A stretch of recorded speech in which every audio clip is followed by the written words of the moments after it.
The following podcast is being brought to you by the Defy Life Podcast Network.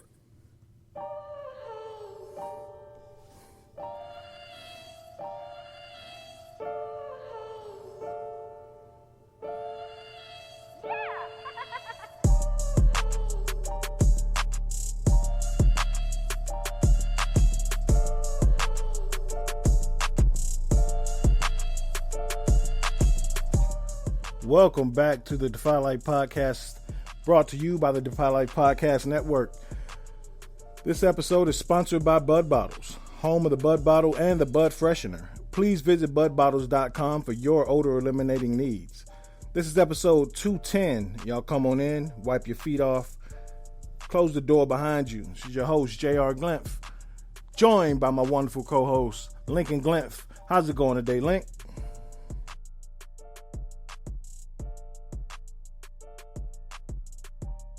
Oh, good breakfast, huh? What did you eat for breakfast today?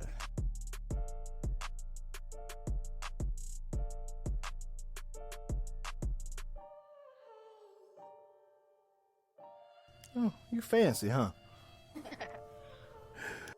Well, cool, good stuff, y'all. Thanks for joining us. It's me, and if y'all ain't been here before, you recognize Lincoln. It's my youngest child, getting into the podcasting game. So.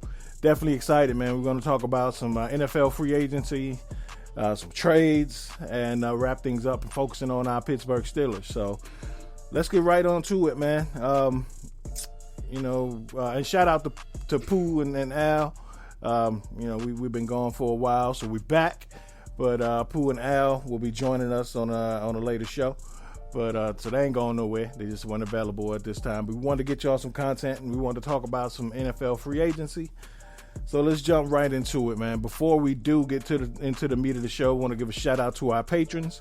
Thank you for your support, for supporting the network as a whole.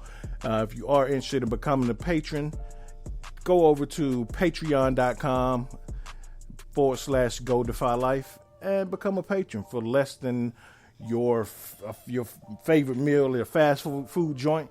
You can become a member of Defy Life. And if you're looking for us, you can find us at any of your favorite platforms out there for free $99. You can also find us at defylifepods.com. You can find our written content at godefylife.com. And you can find our branded apparel at defylifegear.com. Go check us out. We just released a new spring line. Go check out the gear at defylifegear.com. Some dope stuff out there. I think I hit everything. Let's jump right into it, man. Crazy year in free agency, man. We, of course, seeing all kind of money thrown around this time of year. The NFL never stops. There's no off season. The NFL finds a way to stay in the news. And as we approach the draft, which we're all excited for, the first round of free agency is we right in the middle of it. Some heavy hitters have come off the board, some big names still out there. But I want to ask you three questions before we get too deep. So first question, I'm going to ask you three. The three questions will be, who was the best signing / trade? Who was the worst signing / trade? And who was the most shocking so far? So first one, who's the best signing or trade so far in your eyes, sir?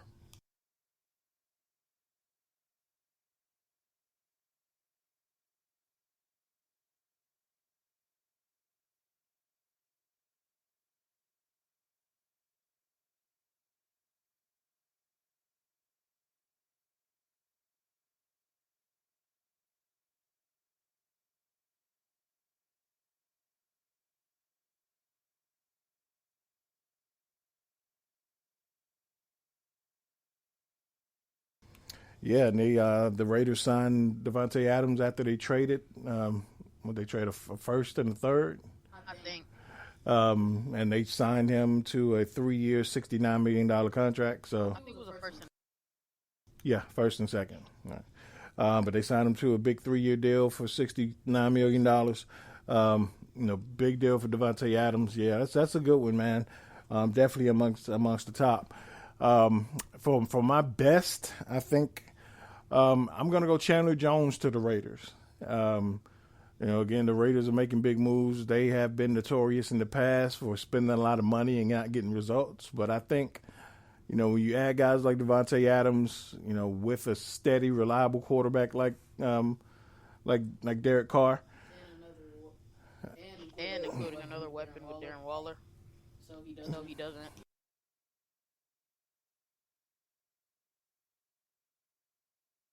right? Just another weapon, for that offense as a whole. I think they have to shore up some things on the offensive line, but when you add a guy like Devontae Adams, it definitely doesn't hurt. Spread things out and open up things for everybody else. But so I do like the Devontae Adams signing. But I'm going on the other side of the ball, but sticking with the Raiders. I'm going to go with Chandler Jones signing in Vegas to play across from Max Crosby. That's going to be huge for them, man, especially with a quarterback-driven division in the AFC West. That division is stacked now. But you look at, you got to play against the likes of Patrick Mahomes, Russell Wilson, for the next however long, twice a year. You better have some guys to get after the quarterback, and Justin Herbert. So, you got to have some guys to get after the quarterback. So adding Chandler Jones across from Max Crosby, and that defense has an opportunity to do some big things too. So I'm going to go with Chandler Jones as my best signing. What's your worst signing so far? Um,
Yeah, I'm sorry. I was Alan. I was talking on mute. But yeah, I agree, man. Von Miller, we saw, at his age, after coming back off the Achilles injury, he wasn't the same Von Miller that we've seen since after he got traded to the Rams last year. So not the same guy. No knock on you, regular Scott. V, no knock on and no shot at y'all, but it's going to be tough. I talked to V's and he agreed that this contract's probably front loaded, and he won't see the end of it. They'll probably cut ties within the next 2 to 3 years.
Yeah, so I'm gonna go with Zay Jones and Christian Kirk down in Jacksonville.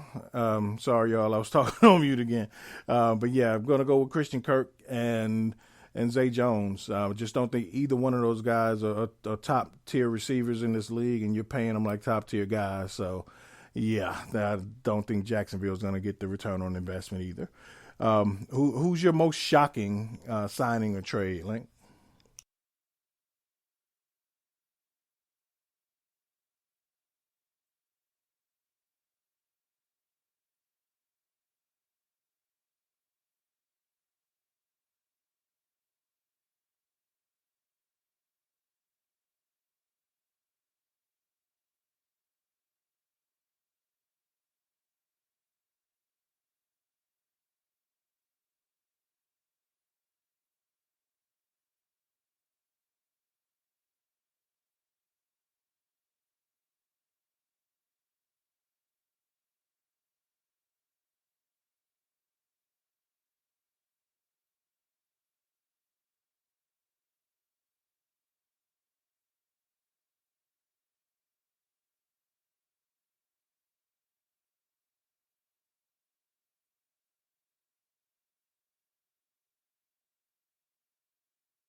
I Yeah, it is crazy.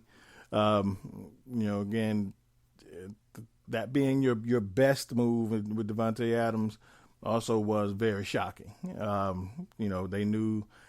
We all knew he wanted out of Green Bay to a certain degree, but not like this kind of urgency. So, um, you know, brother got paid, so I ain't mad at him. You know, my most shocking, not that it happened, but I'll say how it happened. Randy Gregory jolting the Cowboys, leaving them in the altar when he was set to sign with them. Turns around, walks out of the building, and signs a 5-year, $70 million deal with the Broncos. Um, Money talks, man. And I don't give a damn if I got my first name written down on the contract. I'm stopping where I'm at. Somebody pulling out 70 mil. So, huge deal for Randy Gregory, but shocking how it happened. But it was already confirmed that he was headed back to Dallas. But no, the Broncos pulled out the wallet and well, the checkbook. You can't carry that much in your wallet.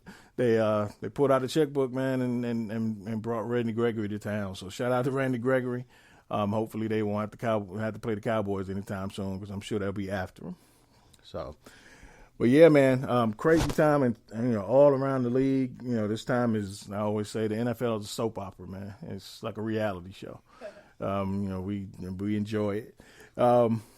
But enough about these JV teams, all the junior varsity teams in the league. Let's talk about the varsity team in the NFL. Our very own beloved Pittsburgh Steelers, man. What do you think about our offseason so far? Just a rundown of the names that the Steelers have brought in during this free agency season at quarterback to replace the retired Ben Roethlisberger, assuming that he was brought in to start. Brought in Mitchell Trubisky, former number 2 overall pick from the Chicago Bears via Buffalo. So we got Mitchell Trubisky at quarterback. Signed a couple offensive linemen, Mason Cole, an interior offensive lineman from the Minnesota Vikings. James Daniels, an experienced interior offensive lineman from the Chicago Bears. Levi Wallace, a starting cornerback from the Buffalo Bills. Miles Jack, a very, very athletic linebacker who can cover and play sideline to sideline from Jacksonville. And Gunnar Olszewski, a return specialist. Who else? That it? That's it. And the Steelers lost. Their only free agent they've lost so far is Ray McLeod. Return guy / receiver.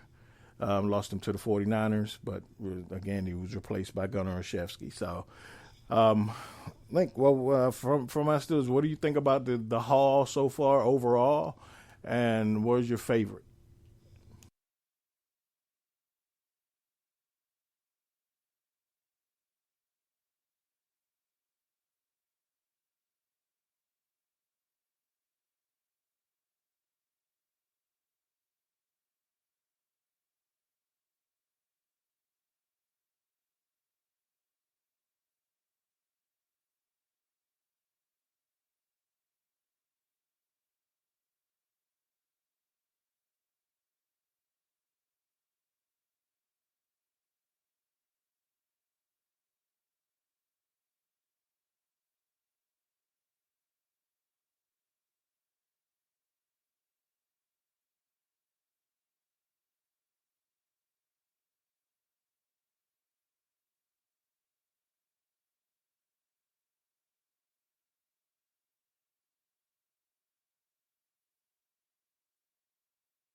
Yeah, man. I can't believe I forgot to mention Juju and James Washington going to the Chiefs and the Cowboys, respectively. Um, but yeah, you know, first of all, as much as we love Juju, I think it was time to move on from both parties. I think Juju needs a new setting to kind of push the restart on his career. Hasn't really had that much production since 2018. The last 3 years have been kind of middling as far as results go, and injuries. Not that that's his fault. Unsettled moments at quarterback. So I think it was time for him to move on. The Chiefs will be good to him, I think, and good for him. And then from the Steelers' standpoint, it's kind of moving into a new era, especially on offense and, in the front office. So just as an organization, you're moving on from, to a new quarterback after Ben Roethlisberger retired. And I think Juju came back last year on that one-year deal because of Ben. The opportunity to play with Ben for one more season. And like we said, the market wasn't really there for Juju. These one-year deals, kind of prove-it deals. So it was good for him to get onto a new setting, and I think it's just time for the Steelers' offense to move on.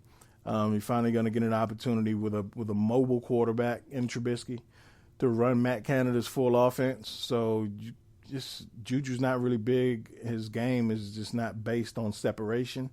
It's more based on body positioning and pinpoint passes by the quarterback to get him the ball, and he's not really able to operate in space. It's more out of his physicality. And we've done that, since you moved him into the slot. And your results were what you got. There's never many big plays. It's time to kind of move on from that era, I think. So best wishes to Juju. And for James Washington, best of the luck to him in Dallas. There aren't many Cowboys that I root for, but he'll be one of them because I thought he never got full opportunities that he should have gotten in Pittsburgh. We're going to miss James. I hope he lives up to his potential in Dallas and they get the best out of him. But as far as what the Steelers got in free agencies, so far, I don't think they're done yet.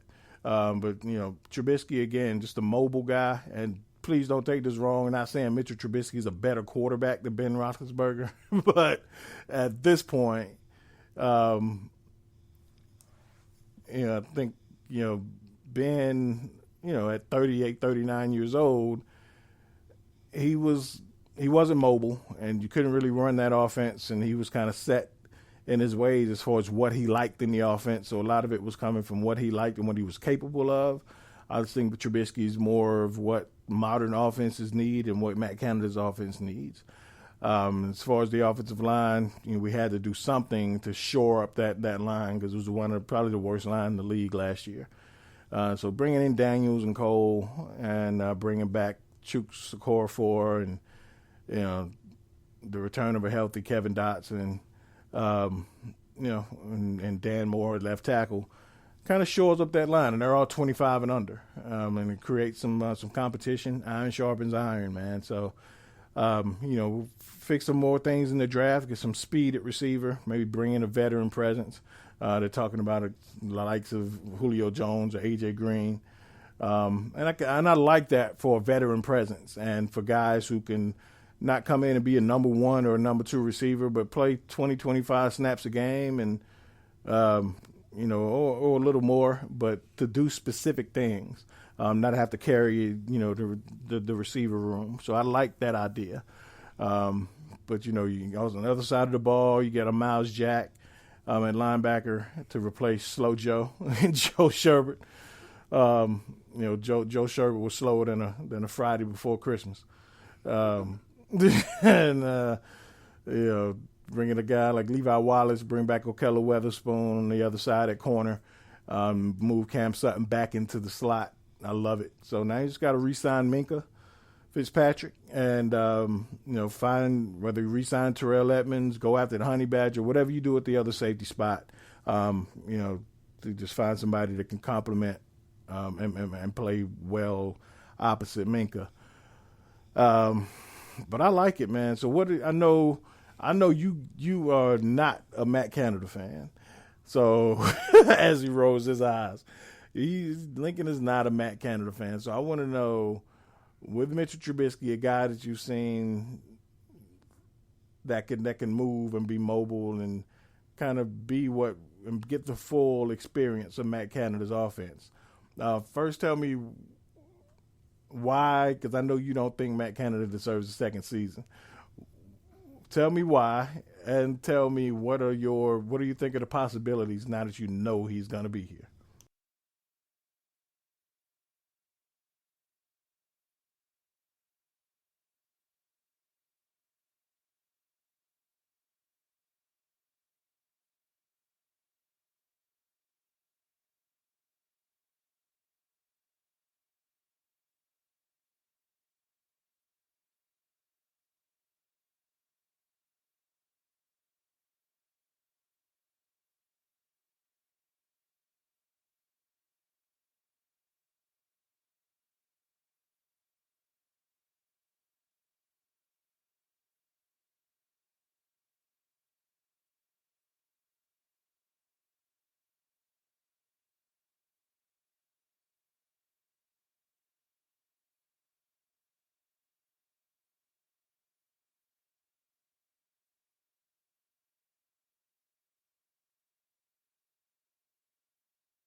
Okay.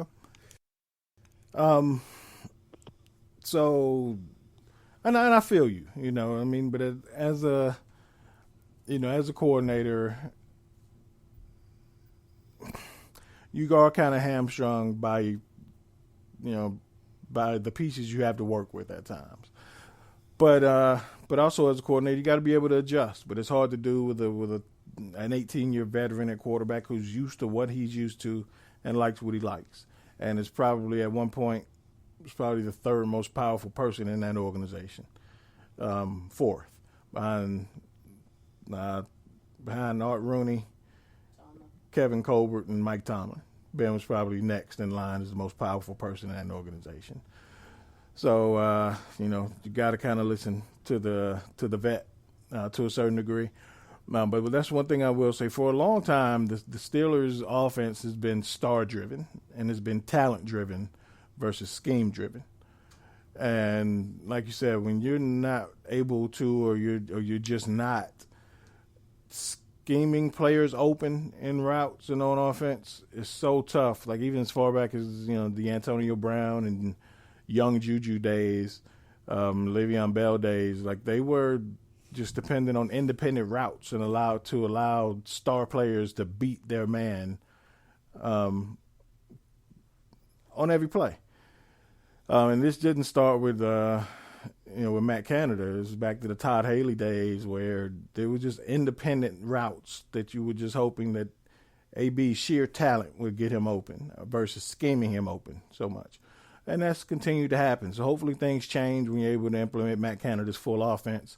And he's got some college concepts where he's able to mesh those with pro concepts, and let's see how that works. I'm willing to give a second year. It ain't like we got a decision in it, But I'm supportive, and I saw some things last year when, even when Ben was able to get slightly outside of the pocket, the things could work. So we'll see. But I'm excited about the offensive line. As a former offensive lineman, Lincoln as a current offensive lineman, we're excited to see some talent added up front, and to create some competition. When Trey Turner's your best offensive lineman, things ain't going well.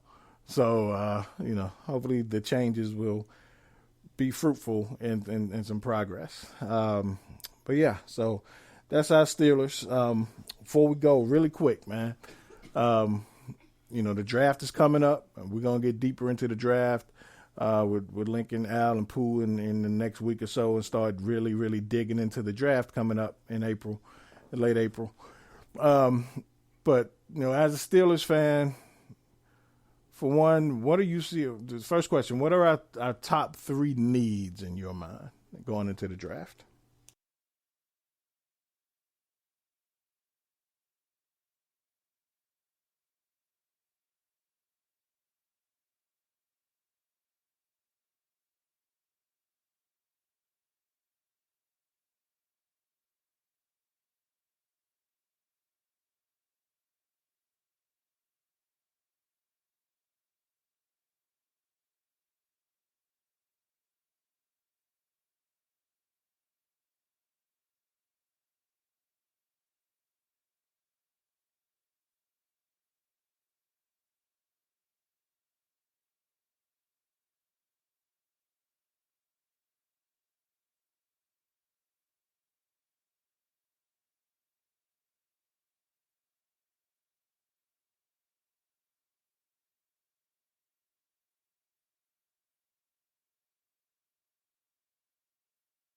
that we need. Okay. All right. My top 3 needs at this point, I'd say safety, speed at receiver. So nobody, not necessarily a first round receiver, but somebody with some speed that can take the top off the defense. Again, moving on from Juju, who's somebody in the slot that can be a burner. And then third, I would say.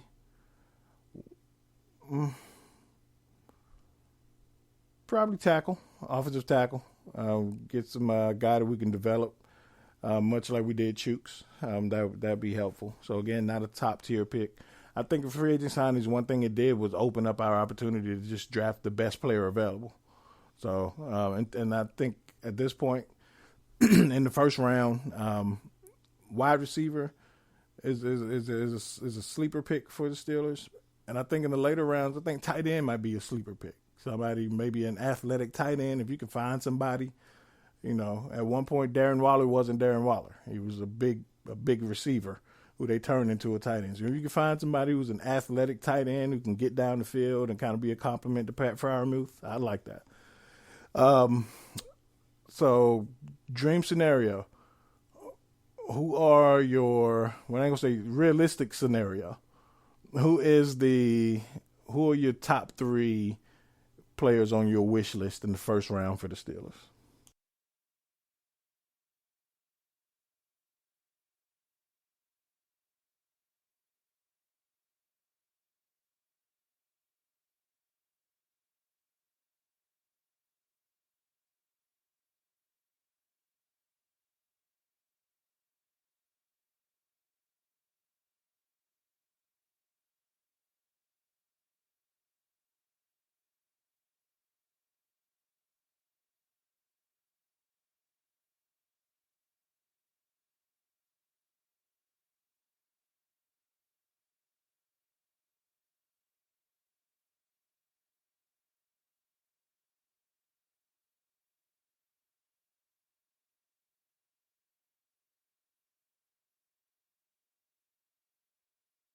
Okay. All right. My realistic wish list would be kind of like one of the names off yours, Andrew Booth. It's kind of climbing to the top of my realistic wish list. Really liking him out of Clemson. And again, in no particular order, like Lincoln. But Andrew Booth, second on my list would be Trayvon Walker. He's versatile. Trayvon Walker out of Georgia, and third would be probably Kyer Elam. It's tough between Kyer Elam and Devin Lloyd, but with the signing of Miles Jack, I'll go Kyer Elam. Last question before we go. Absolute fantasy world. Which guy would you want to fall to our pick in a fantasy world? Who's your guy? I kind of got a feeling we got the same fantasy pick. Who's your fantasy guy?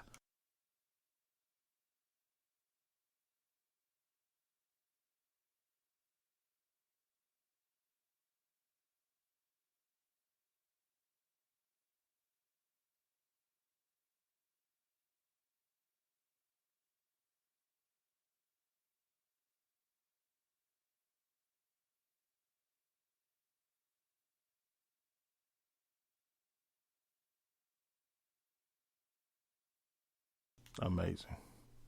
That's just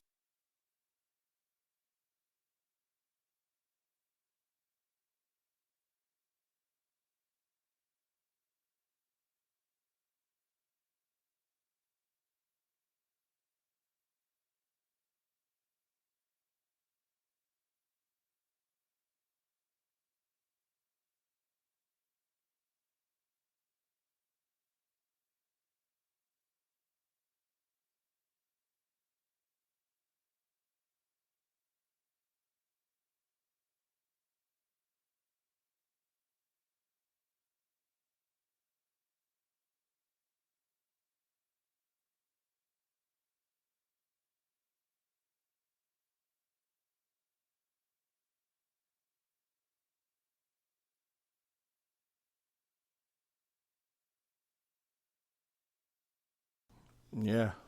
Um, you know, um, yeah, we get Sauce. Yeah, I mean, yeah, we share that fantasy scenario if Sauce Gardner falls to the 20th pick. And that's just the reason why it's a fantasy, because that ain't happening. But we can only dream that it'll happen.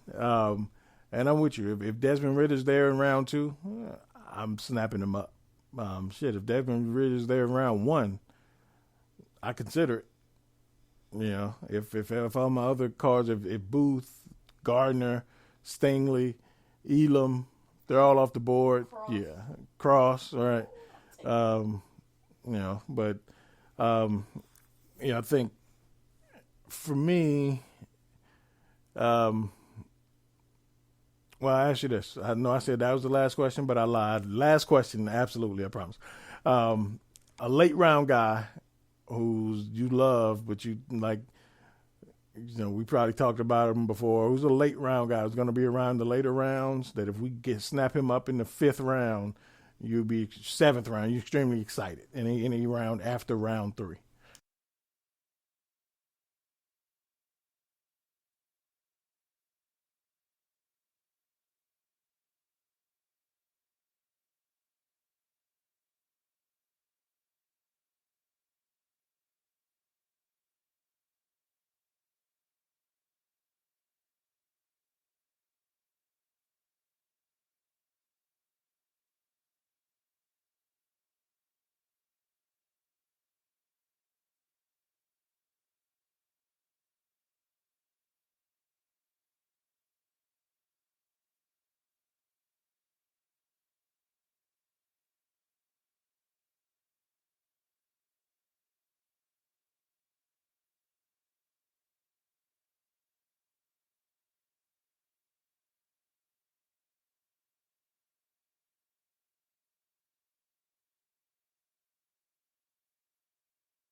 Absolutely, yeah. Love me some Danny Gray. Um, he's on my list too, but I'll go, him and Quay Walker.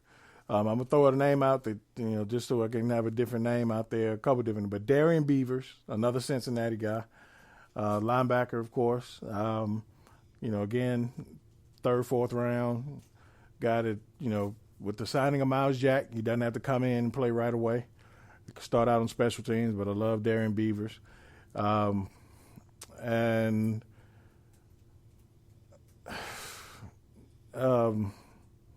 another guy to me is Martin Emerson, cornerback out of Mississippi State. Another long 6'2" cornerback who has a physical style. Not really a ball hawk, but he's physical and knows how to stay in phase with receivers. So he's a guy who may be available in the it's a deep cornerback class, and as talented as he is with that depth at the cornerback position, he could be available in round 3. So I'll take Martin Emerson if he's there all day. And also a guy like Kobe Bryant out of Cincinnati, who didn't perform as well as the combine, didn't run as fast as people thought, ran the 4.5 range. But the Thorpe Award winner from Cincinnati. It's a lot of Cincinnati guys on this list, man. No wonder they made the college football playoff this year. And another thought on Sauce Gardner you mentioned. Sauce Gardner was the only guy to shut down Jameson Williams this year. Shut down Jameson Williams and John Mechie. So, it ain't just talk. The dude can play. But yeah, man. Thanks for joining me, man. It's fun as always. Good to talk some. Again, we want to just come in and drop some nuggets on free agency and the draft as we prepare for it. Anything you want to say that we didn't talk about the draft, that the Steelers, or free agency before we bounce?